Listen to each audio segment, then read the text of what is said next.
I'm at the world's largest masonry dam and somehow I can't seem to find any tourists here. I guess that's because this place has never been that famous on the tourist circuit. So here I am, all set to take on an exciting new journey to explore the unexplored.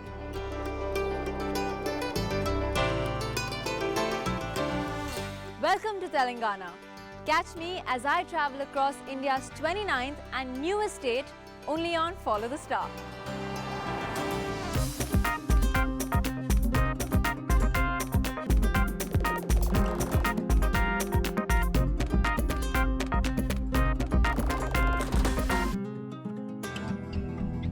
Tanked up and ready for the road, I was excited to steer away from the tourist trail and explore Telangana, India's newly formed state. Setting off from its capital city of Hyderabad, I took my own time to ease into the state's culture by visiting nearby towns like Surendrapuri. The next day, I embarked on a 150-kilometer long journey from Hyderabad to my destination, Nagarjuna Sagar. As for my steed, I decided to go with the brand new Mercedes GLA 200, a compact yet stylish SUV that would help me power through the highways. Now, for travelers looking to explore the state of Telangana, Hyderabad is the best place to start. This metropolitan city that currently serves as a joint capital of Telangana and the neighbouring state of Andhra Pradesh is well connected with good infrastructure. But even if you're not looking to go beyond Hyderabad, the city in itself makes for a good holiday. On one hand, there's the regal charm of Old City, an area that instantly transports you back in time when Hyderabad was ruled by the Nizams. But step away from the domed monuments and you'll find the plush uptown locality of Hyderabad, India's software hub. It is this stark contrast that paves the way for several activities from sightseeing to cuisine and shopping. As for me, I was looking to explore the city with some good company. And who better than the country's biggest tennis star and a Hyderabadi herself, Sania Mirza.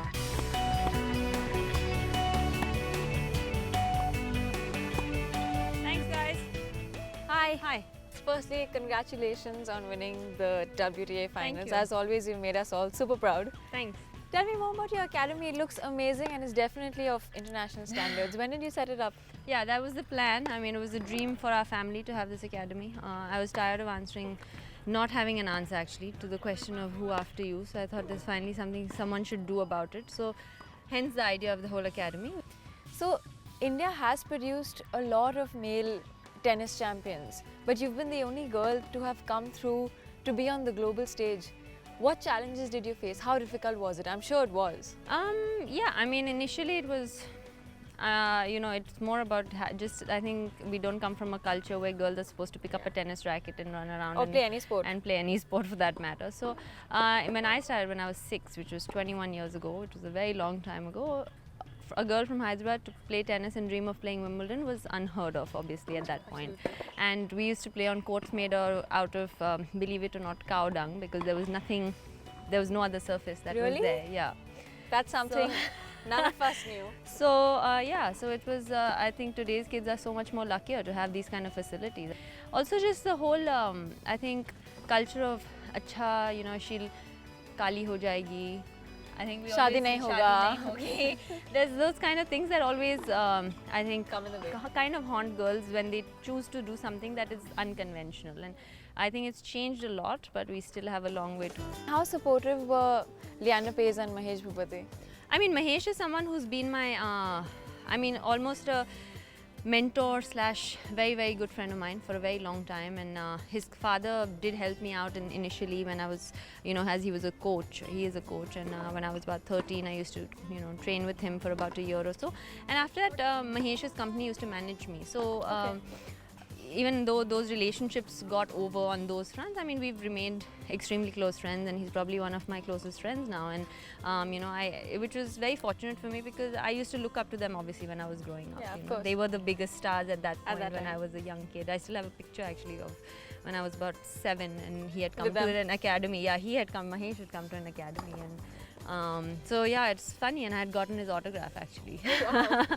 So we are going to talk more about tennis, but you have been brought up in Hyderabad, right? What is your favorite place here and where are you going to take me today? I have a few favorite places here. I mean, Hyderabad's all about culture and princes and princesses and shahzadas and so Royalty. yeah, it's all about royalty. So I think a palace would be a very apt place to go for us today. Lovely. So I mean, it's I think one of the most beautiful places that you can see in Hyderabad. Let's go then. A city to explore, Sania Mirza for company, and a palace to the equation. That sounded like just the perfect beginning to my Telangana experience. So Sania and I quickly belted up and hit the road. Your whole career, all you've done is travel, and you have to keep traveling because you're playing all over the world. It's like living out of a suitcase, literally. How bad does it get? Because it can get lonely as well, right? No, it's tough. It's tough because I think I always have said there'll be, 3 reasons I'll probably stop playing tennis. One is if I get injured. Second is if I hope that don't doesn't happen. Yeah, of course. Second is if I don't enjoy competing anymore, and I don't think that'll ever happen because I'm a very competitive person. But I think that probably the most likely will be if I stop. I cannot pack my bag one more time. I think, and just get on that plane. Because for me, like, I mean, I've traveled for the last 15 years of my life, about 30 weeks a year. Wow. So I should not complain anymore. No, you shouldn't complain. No, so it's been a lot of travel. But I enjoy it. And as far as I keep enjoying it, I think I'll keep doing it. But you're also married to a sports person, and he has his commitments and you have your commitments, and y'all are both traveling. So do y'all even get time to spend with each other? Funnily enough, I think in a way it's kind of nice because he understands, and there are some things that don't need to be explained. Oh, why aren't we meeting for 3 weeks or 4 weeks? For us, it's very normal not to meet for that long because this is something that we knew before we got married. Was that And y'all have been doing the same thing before. Of course. So it's not that both of us expected or either of us expected that life's just gonna turn around and everyone's gonna stop what they're doing. I mean, we knew that already. So we went into it prepared, and I think so we actually meet on the road a lot because honestly, because what happens is like when I'm off, he's most of the time not, and when he's off, I'm not. So he comes to my tournament or I go where he's playing a lot of the time. But that's fun also, right? Oh, of course, it's a lot of fun. I mean, cheering each other on. Yeah, and also just exploring different places with someone is different to exploring it alone, I think. As we reached the majestic entrance to the palace, I was in for quite a royal welcome. Sania and I hopped into a regal carriage and wheeled into the palace in full grandeur. It was, after all, the former residence of the 6th Nizam of Hyderabad. The Taj Falaknuma Palace was designed by a British architect back in 1894. It took 10 years and 4 million rupees, but what he created by the end of it was this palatial marvel.